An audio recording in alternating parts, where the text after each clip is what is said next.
अस्सलाम वालेकुम मोहतरम नाजरीन, कॉरस्पॉन्डेंट के फोरम से आपकी खिदमत में अरसलान ताहिर हाजिर। कॉर्पोरेट लॉज और रेगुलेशंस के हवाले से जो अवेयरनेस का सिलसिला शुरू किया गया कॉरस्पॉन्डेंट के फोरम से, उसको मज़ीद आगे बढ़ाते हुए आज हम licensing under commission securities and exchange commission of Pakistan में मौजूद लाइसेंसिंग की मुख्तलिफ टाइप्स में से फोर्थ टाइप जो उसकी है, चौथी जो किस्म है, उसके हवाले से जिक्र करेंगे। हम अपने पिछले प्रोग्राम्स में licensing of capital markets, non banking finance companies और उसके बाद इंश्योरेंस कंपनीज का तस्करा कर चुके हैं। आज के प्रोग्राम में हम licensing of companies under section 42 of companies act 2017 के हवाले से बात करेंगे। सबसे पहले लीगल इम्प्लीकेशंस के हवाले से बात करते हैं। सेक्शन 42 की कंपनीज के पर्सपेक्टिव में जो एप्लीकेबल लॉज हैं, उनमें दो मेजर लॉज जो मौजूद हैं, उनमें सबसे पहले कंपनीज एक्ट 2017 इटसेल्फ खुद उसके ऊपर एप्लीकेबल है, सेक्शन 42 की कंपनीज के ऊपर। और section 42 of companies act 2017 totally deal कर रहा है कंपनीज के एनपीओ की रेगुलेशंस के हवाले से। NPO stands for non profit organisations under companies act 2017। Companies act 2017 के अंदर वेलफेयर ऑर्गेनाइजेशंस के लिए जो टर्म्स यूज की गई है वो एनपीओ की टर्म्स है, जबकि एनपीओ के अलावा जो वेलफेयर ऑर्गेनाइजेशंस या जिन्हें आप कह सकते हैं कि सोशल ऑर्गेनाइजेशंस हैं, जो सोशल वेलफेयर का काम करती हैं, उनके लिए एनजीओ की टर्म भी यूज की गई है। लेकिन उस पर्सपेक्टिव में फिर ट्रस्ट एक्ट 2020 और सोसाइटीज एक्ट और फिर पंजाब सोशल वेलफेयर ऑर्डिनेंस की इम्प्लीकेशंस को देखा जाता है और फिर उस जुमरे में उनको एनजीओ का नाम दिया जाता है। अगर हम इस पर्सपेक्टिव में आए कि एनपीओ के हवाले से कंपनीज एक्ट 2017 के साथ साथ एससीसीपी ने एक और स्पेशलाइज्ड रेगुलेशंस इंट्रोड्यूस करवाई इन 2018, जिन्हें नॉन प्रॉफिट ऑर्गेनाइजेशन रेगुलेशंस 2018 का नाम दिया गया। और उन रेगुलेशंस के तहत एनपीओ की रेगुलेशंस को पाकिस्तान में मॉनिटर किया जा रहा है। जैसे जैसे एफएटीएफ की इंप्लीकेशंस बढ़ती गई, एससीसीपी ने एनपीओस के हवाले से स्क्रूटनी को मजीद उसमें सख्ती लाता गया एससीसीपी,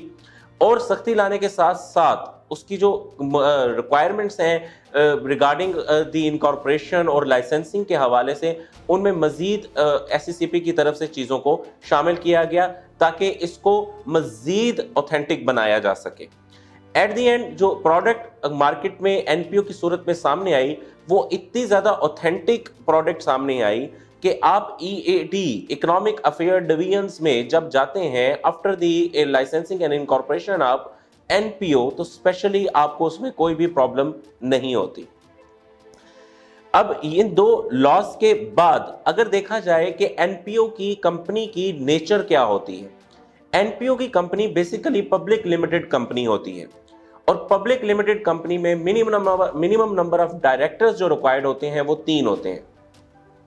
और उसके बाद अगर हम इसको आगे बढ़ के हम इसको दूसरे उसमें जाके देखें पर्सपेक्टिव में कि बाज़ औक़ात लोग एनपीओ के नाम के ऊपर एक थोड़ा सा कंफ्यूजन होती है उन्हें, और वो ये सोचते हैं कि क्या कंपनी लिमिटेड बाय गारंटी उसके हवाले से सोचते हैं कि क्या वो भी एनपीओ की लाइसेंसिंग में फाल करती है। हरगिज़ ऐसी कोई बात नहीं है। कंपनी लिमिटेड बाय गारंटी एक बिल्कुल सेपरेट कंपनी है जो कि अंडर कंपनीज एक्ट 2017 रजिस्टर्ड होती है, जबकि एनपीओ नॉन प्रॉफिट ऑर्गेनाइजेशन उसकी लाइसेंसिंग और उसकी इनकॉर्पोरेशन बिल्कुल मुख्तलिफ है कंपनी लिमिटेड बाय गारंटी से। इवन आप एनपीओ के अंदर कंपनीज एक्ट 2017 आपको परमिशन देता है कि आप without the addition of word limited भी कंपनी पब्लिक लिमिटेड कंपनी जो कि एज एन एनपीओ रजिस्टर्ड हो चुकी है उसका नाम आप इस्तेमाल कर सकते हैं, और गारंटी लिमिटेड कंपनी आपको भी साथ लगाने की जरूरत नहीं है उसमें। अब यहां पर अगर हम आगे बढ़ें और इसको आगे देखें कि ये बेसिकली इसका जो ऑब्जेक्टिव्स हैं उनमें क्या क्या चीजें हो सकती है, किस किस पर्पस के लिए आप एक एनपीओ को रजिस्टर करवा सकते हैं। एनपीओ में आप सोशल वेलफेयर के काम के लिए आप करवा सकते हैं। इसके अलावा आप आर्ट, कॉमर्स, स्पोर्ट्स या किसी रिलीजियस पर्पस के लिए, रिलीजन के पर्सपेक्टिव में अगर आप कोई एक एनपीओ रजिस्टर करवाना चाहते हैं तो आप वो रजिस्टर करवा सकते हैं। इसी तरह यहाँ पर एक अगर आप एजुकेशनल पर्सपेक्टिव में कोई एक इंस्टीट्यूट बनाना चाहते हैं तो वो भी आप एनपीओ की रेगुलेशंस के तहत as an NPO under section 42 of companies act 2017 register करवा सकते हैं as a public limited company. जो ज्यादातर नाम के हवाले से अगर हम देखें तो ज्यादातर हमें यह देखने को मिलता है कि नाम के हवाले से ज्यादातर जो एनपीओज हैं उनके साथ वर्ड फाउंडेशन का यूज किया जा रहा है, और फाउंडेशन के वर्ड को SCCP in case of NPO permit भी करता है, उसकी इजाजत भी देता है। इसके अलावा हेल्थ के सेक्टर और बहुत सारे और सोशल वेलफेयर के सेक्टर्स मौजूद हैं जो कि अंडर सेक्शन 42 डिफाइन किए गए हैं, जिनके तहत आप एक एनपीओ नॉन प्रॉफिट ऑर्गेनाइजेशन को रजिस्टर करवा सकते हैं। अब यहां पर एक और बात अहम है कि एनपीओ अपने जो भी एक्टिविटीज परफॉर्म करती है, जो भी काम करती है under its memorandum of association जो उसको अलाउड है, उसके नतीजे में पैदा होने वाले, जन्म लेने वाले तमाम प्रॉफिट्स को उसने सारे के सारे प्रॉफिट को अपने ऑब्जेक्ट्स की प्रमोशन में इन्वेस्ट करना है।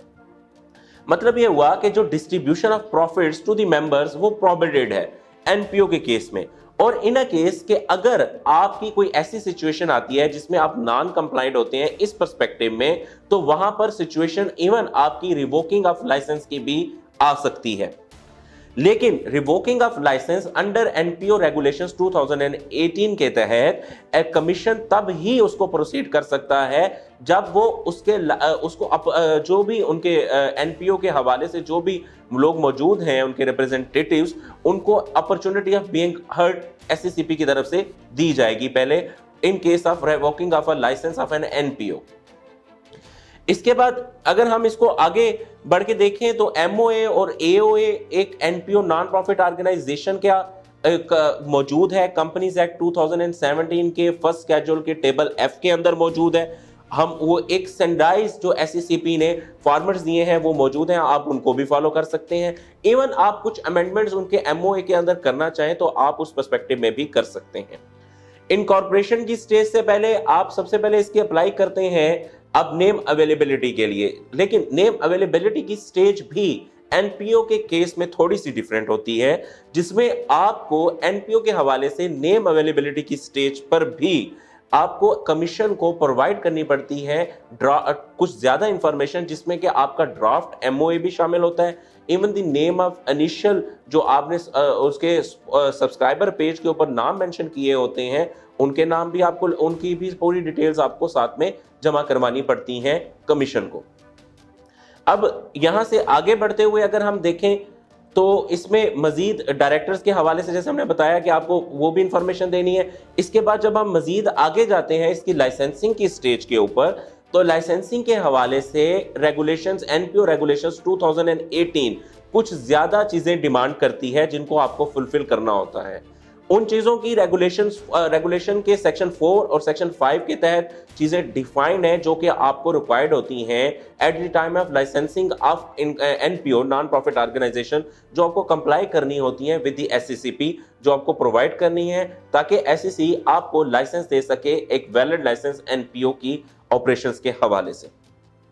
हाँ जी, अगर हम उसमें देखें तो उसमें फॉर्म्स भी इवन एनपीओ रेगुलेशन 2018 के अगर हम स्केड्यूल्स में जाके देखें तो नेक्स्ट्स में फॉर्म्स भी अटैच हैं, जिससे कि एनएफपी फॉर्म 1 मौजूद है जो आपने इनकॉर्पोरेशन के वक्त सबमिट करवाना है। इसी तरह दीगर फॉर्म्स भी मौजूद हैं जो आपने eight the time of licensing submit करवाने होते हैं। लेकिन इसमें यहाँ पर एक बात जहां पर है कि आप minimum contribution at the start of the NPO जो है वो एक मेंबर से, जो कि मेंबर ऑफ कंपनी है, उससे रिक्वायर्ड मिनिमम 200,000 का एक पेड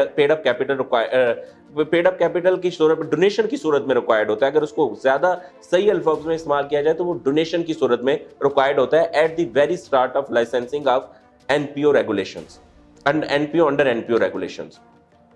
और इसके अलावा जो एक अहम बात यहां पर मौजूद है उसके अंदर स्टार्टअप डोनेशन के अलावा एक लाइबिलिटी की लिमिट जो कि मिनिमम आप किसी भी मेंबर की डिफाइन कर सकते हैं, वो 100,000 रुपीज से मिनिमम आपकी मौजूद है और उससे ज्यादा भी हो सकती है अगर आप रखना चाहें। और इसके अलावा इसी रेगुलेशंस के अंदर मेंबर्स के हवाले से और डायरेक्टर्स के हवाले से फिट एंड प्रॉपर क्राइटेरिया भी डिफाइन किया गया है, जिसमें उनकी इंटेग्रिटी, उनकी फाइनेंशियल साउंडनेस को देखा जाता है, इंटेग्रिटी को देखा जाएगा और मुख्तलिफ और पैरामीटर्स हैं। इन पैरामीटर्स में सबसे अहम पैरामीटर जो कि मौजूद है वो ये है